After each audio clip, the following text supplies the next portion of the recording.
When you're looking at the pricing for PVC exterior trim boards, you'd be pretty shocked at how expensive they are. Check it out.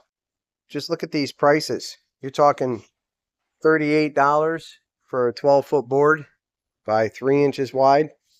It can get really expensive really fast. So if you're skilled and you got a way to cut things straight, let me show you what you can do.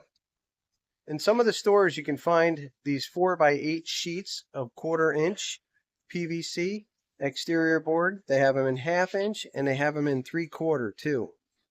So you can see it's $49 here for this whole sheet, and you can make your own. As long as you got a table saw and you can run it straight down the line, you can save yourself quite a bit of money by making your own. You'll have more seams because you won't have such long lengths with it, but it can still save you in the long run. Hope that helps you out. Don't forget to subscribe. Getting pretty close to 1,000 subscribers. If you can like and share, definitely share my channel. I'm hoping that every one of my subscribers can get me 10 more subscribers. That would really help me out a great deal. Thanks very much. Like and share. Like and share. Like and share. Like and share. Like and share.